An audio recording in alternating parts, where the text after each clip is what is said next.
Stinking the grill over water. Good day. Thank you for joining us on this, the 114th edition of the Frankly Speaking Jamaica podcast for Sunday, April 7th, 2024. Desmond Richards and Winnie Anderson Brown are with us this week. And we have a voice from the grill, Westmoreland, where they're having a hard time with water. It's Lenbert Williams, and we are doing everything to make sure he connects well. Please share and subscribe to this podcast. Let's go around the table and hear the topics for today. Let's take Winnie and then Desmond. Winnie, over to you. Yes. Today I am going to speak to the increase in the personal allowance for imported items from $50 to $100. Implications of that and how that works. Wonderful. Desmond. Transforming the economy.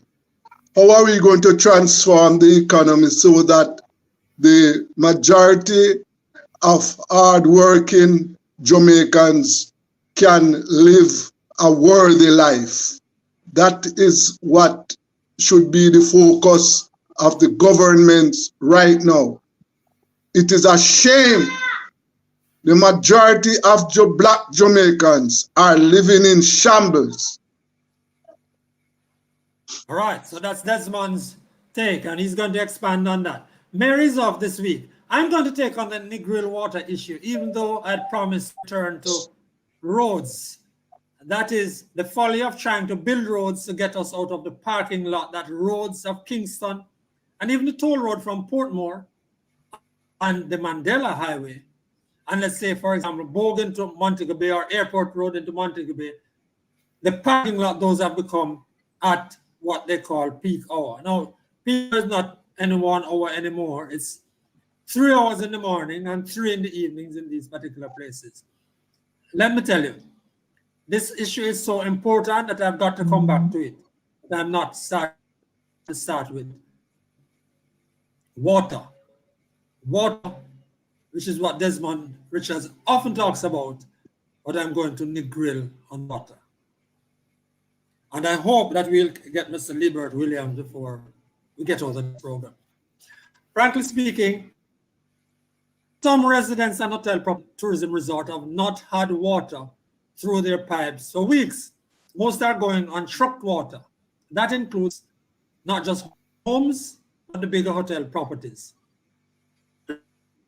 There's a lot of politics involved, let me say that. Demonstrations have taken place. More are planned, that's my information. The Airbnb part of the business is hurting badly. The small hotels on the West End, badly, especially those. And there are whispers from the bigger properties that they're watching cancellation notices. Frankly speaking, this is one of those issues on which my colleagues in mainstream media have been letting us down. It's like top secret. Nobody wants to take it on in a really serious way. I just want to quote officials and releases on it. Now, there are allegations flying left, right, and center about who is making money from the trucking of water in the Negril area. There are people insisting that some individuals are making $100,000 a day from trucking water. People are asking, what's the real cause of the convulsions in tourism over the water problem? And there are questions about the National Water Commission's competence and actions, as well as where is the newly voted in Westmoreland Municipal Corporation on this. Let's understand this, frankly speaking. The water issues in Negril, the water issue in Negril is not entirely new. People who live there tell me that it's the worst it has been ever. It's not just a drought, an annual affair. It's not just the inefficiencies of the logwood plant. It's not just the Lady Princess Resort being built with 2,000 rooms and no new water source. It's politics and more of the authorities. Now, here's the outturn though, frankly speaking. One hotel I spoke with just today, one hotel representative, spends just about $1 million a week on trucked water. Yeah, you heard that right. Hotel staff in various districts, and not just Negril. Some of them can't have a shower to come to work. Some of them can't wash their uniforms, and some can't use the bathrooms. One woman I was told of, I don't know this person, but I was told, uses water from the sea to flush the toilet and so on. Buys bottled water for herself and small family to drink and can't get a shower. People, this is Negril 2024, frankly speaking. Now, last week, the Minister of Water was there for a meeting with the Negril Chamber.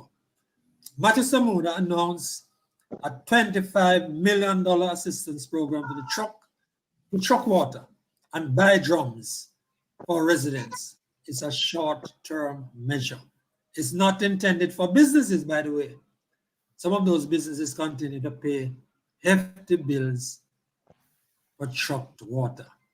It's a big story, and you wouldn't.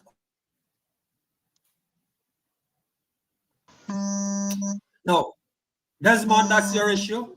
And we're still waiting on Lambert Williams, but over to Lambert Williams. But over to you, Desmond.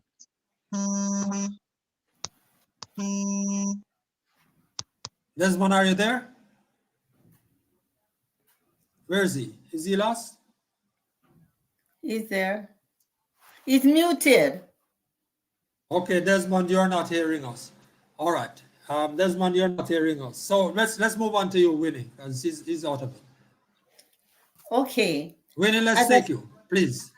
Yes. As I said, I'm going to take a look at the increase in the personal allowance from $50 to $100 for items that we import.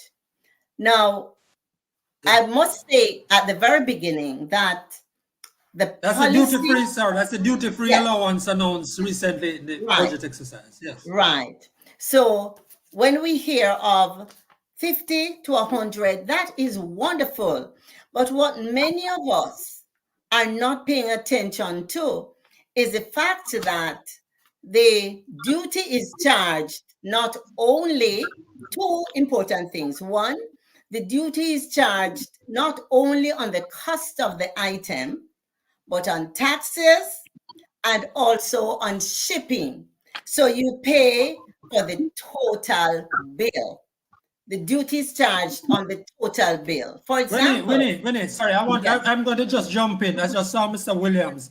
Mr. Williams, are you there and are you not muted? Mr. I'm Williams? Here and are you hearing me now? All right, Mr. Williams, thank you. I'm going to just interrupt my colleague because you are there and you want to leave. But I just would like you to tell us, you are a resident in Negril. You do business down there. Can you just tell us, give us a sense of what that water situation is, please?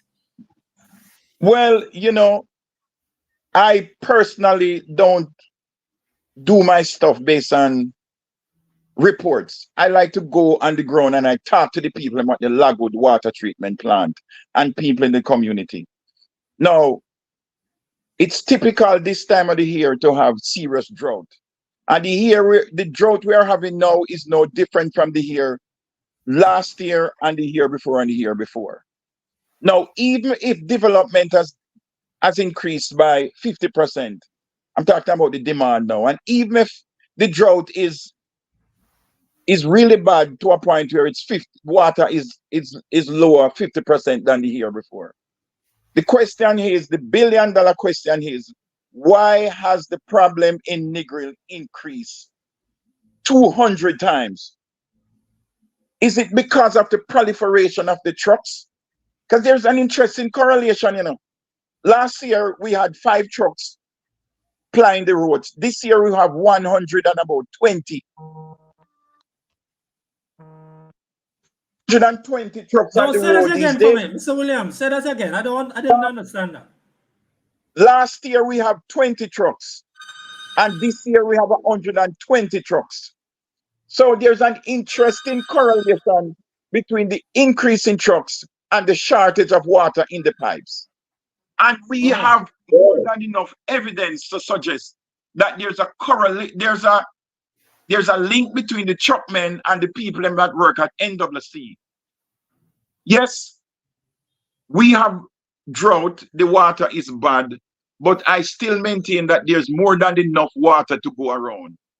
But they are doing everything, that is the truck mafias them now, are doing everything to keep the water from flowing in the pipes and keep it in the... The truck mafias, you call them. The truck mafias.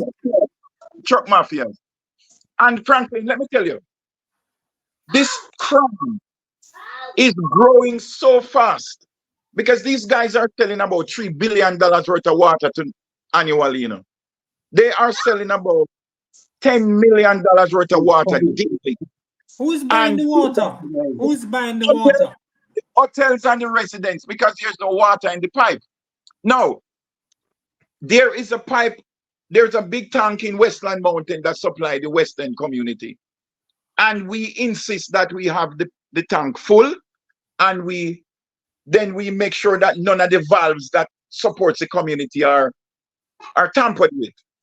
And Franklin, when we fill that drum, not even an ounce of water would come out. The water sticking at the big million-gallon drum. My God. And it wouldn't come out. No, the system is archaic, it's old, and it is tampered with. And that is Mr. where Williams, the what you're charging there, though, you know, is that there's a certain amount of sabotage and skullduggery in the water supply situation in the grill. One official from the National Water Commission, based on his assessment of the situation, the word he used is it's treasonous. When he looked at the level of valve tampering, his assessment was this is treasonous. I'm not saying that water no short, but there's more than enough water to go around if it is left unimpeded. And I'm appealing to the government, the Prime Minister, if you want to get water back in the pipe now, before you bring on your long-term, elaborate, sophisticated connection from Great River and Roaring River, send us 12 soldiers from the military engineering corps to manage the Lagwood plant and to manage the valves and to police the hydrants, right? To ensure that the water stays in the pipe. Because these truckmen, just like a dead house man who is your neighbor, can't wait till you're dead for sell you one coffin, will do everything in their power to ensure that the water stays in the truck and don't get in the pipe. Before you leave us, Mr. Williams, before you leave us, I want to ask you this. You went to the meeting at which the Minister of Water, for all intents and purposes, Matthew Samuda, attended last week. I told the minister, I said, Mr. Minister, okay, here so you connect the people, them water upon Lady Princess in Green Island. And I'm telling you, I'm not asking you. Lady Princess being the hotel. I am demanding that you remove the connection because that is the biggest bone of contention. And that is the #1 reason why people want to demonstrate and riot and protest non-stop. The minister denied, said they don't have any connection over there. And they're using reverse osmosis. And I said, Mr. Samuel, we have engineer in our community. You know? Remember, the Bible says wise men are from the West. And we're going to independently verify this. Mr. Williams, I want to thank you for coming and giving a perspective from the ground in Negril, where you are. Really Hold on. appreciate it. Yes, Hold on, sorry, go ahead. before I go, Yes. the crime of the truck mafias is spreading so much.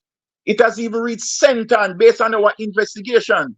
You see when you say Senton pump them a broke down. You see when you say Trelawney pump them a broke down. You see when you say Clarendon NWC not working and it's trucking. Look, these guys have so much money at their disposal and they can corrupt almost anybody the amount of money that they have. And the And government then, must... while you're saying that, you see, Mr. Williams, I'm thinking Yes. that the additional 25 million from the ministry is going to go to trucking of water principally. Yes, but that is for the extremely vulnerable and extremely poor people. But what I want the government to do, since the truckers are getting away with impunity, why don't the government institute a price fixing mechanism where the trucks cannot sell a truckload of water for more than $15,000 and have 3,000 gallons? And That's for another time. That's for another time. Thank you, Mr. Williams. I really thank you for your perspective. You're there on the ground in the grill, and I know, having spoken to several people, that they reference you all the time. So take care and thanks a lot. Thanks for joining us. That's Mr. Leonard Williams, Bye-bye. a man who is very involved in the business down in that side of the world, up in tourism and its various aspects. Desmond, we were calling on you, but you were muted. And so I wanted to know whether you had any quick comment before we go back to Winnie. Oh, well, you know what Mr. Williams pointed out to you there a while ago. That is part of the underdevelopment in the country, right? Now, I want you to know, and I have always said that what the people of Negril are enduring right now, there are people all over Jamaica, St. Anne, St. Mary, all over, who are having similar problems right now as we speak. The situation, Negril is a tourist destination, and that is why it would appear as if it's Negril alone. Recently, I saw tourists joining with locals in demonstrating for water down there. The water problem is a disgraceful situation. Oh. Well, Desmond, I know that it takes a lot of capital, it takes a lot of planning. A friend I was speaking to brought this thing to my mind, was saying, if we know so long, for example, here about this hotel they call Princess, Princess Hotel. It's a massive property. I heard about that hotel 3 years ago, that the plans were in the works. Just after COVID or around COVID, I heard that it was going to need how much water it was going to need. I heard that what it was going to do to the traffic situation in Lucy. And all of chatting took place, and there was apparently no significant planning for it. No significant infrastructural support planning, particularly with water. I don't know. I honestly don't know how we're going to break out of these things. Franklin, yes, it is going to take money, but what we are saying is that the problems we are having with water in Jamaica is not a problem that started 5 years ago, you know. Right? Precisely my point. No, it is a problem. Listen, the situation is that we are not short of water. What we have failed to do over the years is to put in place plans so that people can access water, right? It's not something, this water problem that we have is not something that is going to take 25 million and 1 year to deal with, you know. But we have to make a start. It wants a serious start. I am from a rural place in Jamaica where we don't know anything about pipe water. We harvest water. That is our source of water where I am from. We harvest water. There are 2 public tanks there. When those tanks are empty, we have to go miles for water. No, we have no pipe water. And I am talking about over 50 years ago or more than that. And it remains as it is right now. Those people don't have any access. less than 10 miles from Brownstone, big commercial center. Relatively. Yes, Yes. Yeah. Never mind. Okay. All right. So Winnie, sorry, Winnie, we come back to you. I'm sorry we interrupted you, but we really That's wanted to get our guest in here. okay. That's okay. That is a very serious matter, and of course, I could join the water conversation, but I won't this week because there's a lot to look at with the water situation. But I won't this week. I'll go back to the announcement that was made by the minister of the duty-free allowance moving from $50 to 100. Now, some people are really very, very happy about that and not mindful of the fact that, and I'm going to say something that may sound strange, not everyone can benefit from this $100 because not everyone benefits now from the $50. Mhm. And when we hear of $100, it does not mean that everyone who imports anything will benefit from this increase. And let me show And we're you. talking and reminding everybody that we're talking about US dollars. Yes, we're talking about US dollars, right? So 100 US dollars. So let's take a look at what happens when we buy something for 100 US dollars. We buy something for 100 US dollars. We pay $2 for taxes if it's a taxable item in the US, and we pay $10 for shipping and handling. That's a total of $112. So anyone who says, wow, it means that I won't pay any duty, that person is dead wrong. You will pay duty on $112. So it means that you will not benefit from that $100, no more than you benefit now from the $50. So this policy has been around long before Minister Clark. It's a policy set by the Ministry of Finance. So it's important to pay attention to the fact that not because it is $100, if you buy something that costs $100, you will end up paying duty on your total invoice. So suppose you buy something for $90. If you buy something for $90 and you still pay $10 for shipping and handling, and you pay the $2, say $2, I'm just using a figure for example, then you would still end up paying because you'll be over the $100. So once your bill is over $100, you do not benefit from that $100. And that's important to know because I've heard a number of persons saying now people are going to start But importing. who benefits? Because people benefit. I hear people saying that they're going to benefit. Who The benefits? people who benefit are the people whose total invoice does not exceed $100. Okay. These are When the you people. when you roll in the tax overseas and the Right.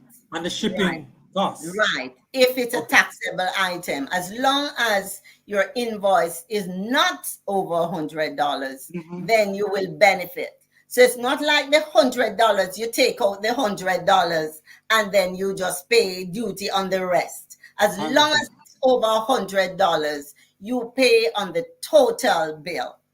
So you don't benefit from the $100. And that's important to pay attention to, so that I've heard a number of discussions and people talking about it, and I made sure to verify it. This is how it works now with the $50. Okay. Not everybody benefits. Great. Yeah. Thank you. Desmond, we've Yes. eaten up into your time, but you go now. Yes, well, what we need to do in Jamaica, sir, is to transform the economy. Now, historically, Jamaica, like other Caribbean economies, are plantation economies. And therefore, what we were mandated to do is to provide primary products for the big countries. Sugar, cocoa, coffee, primary goods. We were not involved in producing value-added goods. Fast forward to 2024. Fast forward to 2024, what we have, Jamaica is an economy that is a primary producer. We need to change the economy. We need to change production. Now, but we have look at come what out of a that- lot of those, Desmond, haven't we come out of a lot of those primary products and are doing a lot of services now? Is that where we are? Yeah. Yes, but I am coming to that. Now look at services. What has happened is that our economy is an economy that attracts a lot of foreign direct investment. And one of the attractions for these investors is low wage, right? So you find that in the investors who come to this region, they come knowing that they are going to be paying low wages, and they are given a lot of incentives. Now, incentives that local producers are not given. What we need is that the government must make a decision where it is going to provide incentives for local producers to produce value-added goods, right? And so that we can export more than what we import. As long as we remain what we are now, we are importing more than what we are exporting, and we are paying more for imports than what we get from export. We are going to be facing all of these problems: water problems, health problems, road problems, and the majority of these problems are impacting the lives of the ordinary Jamaican, right? And so, Desmond, you are not impressed by the arguments that the economy has been growing over these so many quarters consistently. We have had economic growth. Well, sir, let me point out to my listeners and viewers, since independence, we have been having economic growth in Jamaica. I want to point out that the economy has not been stagnant.